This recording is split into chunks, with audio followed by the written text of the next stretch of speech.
Assalamualaikum warahmatullahi wabarakatuh. Salam. Perkenalkan, nama saya Saidatul Uqba dengan NIM 24103100011. Prodi Pendidikan Bahasa Indonesia, Bahasa dan Sastra Indonesia. Mata kuliah Etika Profesi. Di sini saya akan menjelaskan mengenai materi yang sudah saya ambil, yaitu dengan judul Etika Profesi dalam Mencegah Bullying di Lingkungan Sekolah.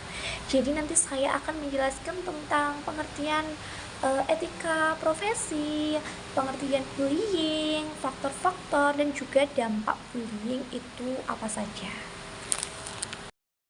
Jadi teman-teman, yang pertama itu ada etika profesi. Jadi etika profesi itu merupakan seperangkat nilai, norma, dan prinsip moral yang menjadi pedoman bagi seseorang dalam menjalankan tugas dan tanggung jawab profesinya. Nah, dalam lingkungan sekolah, etika profesi itu sangat penting. Mengapa? Karena itu harus diterapkan oleh seluruh tenaga pendidik dan pendidikan, seperti guru, kepala sekolah, serta staf sekolah. Nah, penerapan etika profesi itu tidak hanya bertujuan untuk menciptakan proses pembelajaran yang berkualitas, tetapi untuk membangun lingkungan sekolah yang aman, nyaman, dan bebas dari perilaku bullying. Next, kedua ada bullying. Jadi teman-teman, bullying itu adalah tindakan yang dilakukan secara sengaja dan berulang untuk menyakiti, merendahkan, atau mengintimidasi orang lain. Itu baik secara fisik, verbal, maupun sosial. Ada juga yang bisa melalui media digital. Jadi perilaku ini dapat memberikan dampak negatif yang serius bagi korban, seperti menurunnya rasa percaya diri, gangguan psikologis, kesulitan belajar, bahkan trauma yang berkepanjangan. Jadi oleh karena itu teman-teman, kita sebagai pendidik yang ada di sekolah itu memiliki tanggung jawab untuk mencegah dan menangani bullying secara tepat. Dalam perspektif etika profesi ini, seorang guru itu harus menunjung tinggi nilai keadilan, kepedulian, dan penghormatan terhadap hak peserta didik. Jadi guru itu tidak boleh melakukan diskriminasi maupun membiarkan adanya tindakan perundingan di kelas atau di lingkungan sekolah. Ketika seorang guru ini menemukan indikasi bullying, guru itu berkewajiban untuk bertindak secara profesional dengan memberi perlindungan kepada korban, melakukan pembinaan kepada pelaku, serta melaporkan dan menindaklanjuti kasus sesuai dengan aturan yang berlaku. Selain itu, guru juga berperan sebagai teladan bagi peserta didik, teman-teman. Jadi sikap untuk menghargai perbedaan, berkomunikasi dengan santun, dan menyelesaikan konflik secara damai yang ditunjukkan oleh guru untuk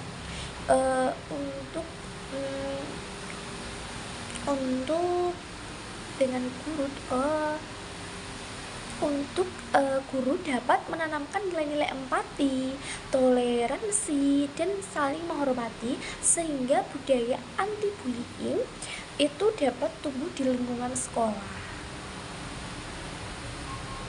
Biasanya guru BK itu juga memiliki peran penting dalam upaya pencegahan bullying, teman-teman. Berdasarkan etika profesinya, konselor itu harus menjaga kerahasiaan, memberikan layanan secara objektif melalui serta membantu siswa yang mengalami atau melakukan perundingan untuk menemukan solusi yang tepat.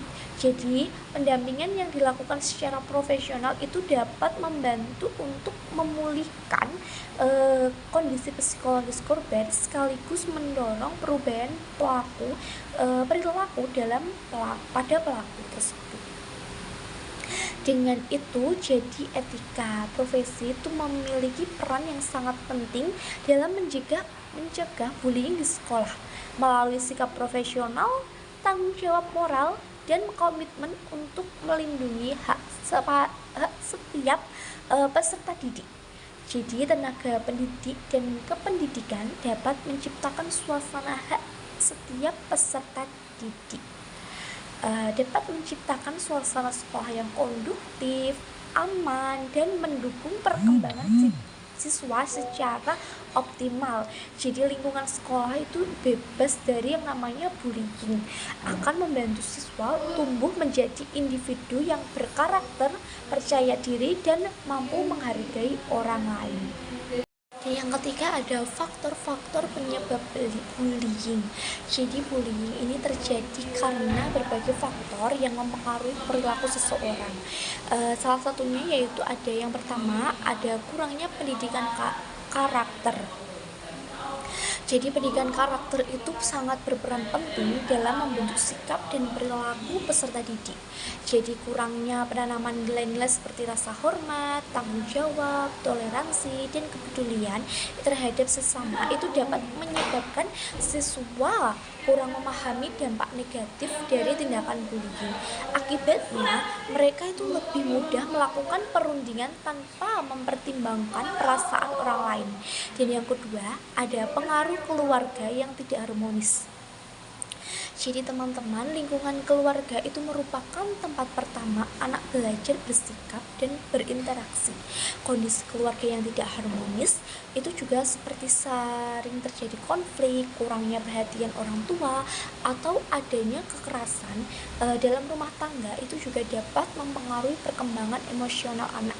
Jadi anak itu yang tumbuh dalam lingkungan seperti ini itu beresiko meniru perilaku agresif atau melampiaskan masalah yang dialaminya kepada orang lain melalui tindakan yang dinamakan bullying. Yang ketiga itu pengaruh teman sebaya. Jadi teman-teman, teman sebaya itu memiliki pengaruh besar terhadap perilaku siswa.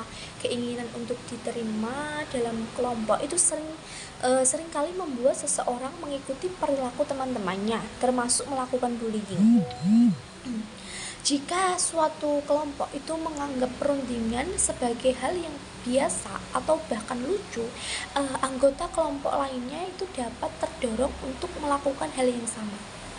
Yang keempat itu ada rendahnya empati terhadap orang lain. Empati itu adalah kemampuan untuk memahami dan merasakan perasaan orang lain. Jadi siswa yang memiliki tingkat empati rendah itu cenderung tidak menyadarkan dan tidak peduli terhadap penderitaan yang dialami korban bullying. Kurangnya empati membuat perilaku tuh lebih mudah melakukan tindakan yang menyakiti orang lain tanpa merasa bersalah. Yang kelima ada pengawasan sekolah yang kurang optimal. Sekolah itu juga memiliki peran penting dalam menciptakan lingkungan yang aman dan nyaman bagi peserta didik. Nah, kurangnya pengawasan dari guru, pihak sekolah dapat memberikan kesempatan bagi terjadinya bullying, baik di dalam kelas maupun di luar kelas. Selain itu, penanganan yang kurang tegas terhadap kasus bullying itu dapat membuat pelaku merasa bahwa tindakannya tidak akan mendapatkan konsekuensi. Yang keenam itu ada pengaruh media sosial dan teknologi digital. Jadi teman-teman, perkembangan teknologi digital dan media sosial itu memberikan kemudahan dalam berkomunikasi, tetapi juga dapat menjadi sarana terjadinya cyberbullying. Melalui media sosial, seseorang tuh dapat menyebarkan komentar negatif, penghinaan, fitnah, bahkan informasi yang merugikan orang lain dengan cepat.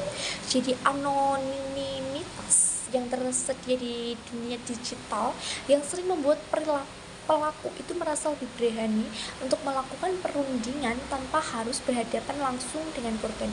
Jadi kesimpulannya, bullying itu dipengaruhi oleh berbagai faktor, mulai dari kurangnya pendidikan karakter, kondisi keluarga yang tidak harmonis, pengaruh teman sebaya, rendahnya empati, kurangnya optimal pengawasan sekolah, hingga perkembangan media sosial dan teknologi digital. Jadi oleh karena itu, pencegahan bullying itu memerlukan kerjasama antara keluarga, sekolah, dan masyarakat dalam membentuk karakter serta menciptakan lingkungan yang mendukung perilaku positif. Yang terakhir ada dampak bullying. Yang pertama itu ada dampak bagi korban, itu salah satunya ada menurunkan rasa percaya diri, merasa takut, cemas, dan tidak aman di sekolah, kesulitan berkonsentrasi saat belajar, prestasi akademik menurun, dan akhirnya dia mengalami stres, depresi, atau trauma psikologis. Yang kedua ada dampak bagi pelaku. Yang pertama itu terbiasa menyelesaikan masalah dengan kekerasan atau intimidasi. Yang kedua, kurang memiliki empati terhadap orang lain. Yang ketiga, beresiko terlibat dalam perilaku menyimpang di masa depan. Dan yang terakhir ada mendapatkan sanksi dari sekolah atau lingkungan sosial. Yang ketiga ada dampak bagi lingkungan sekolah.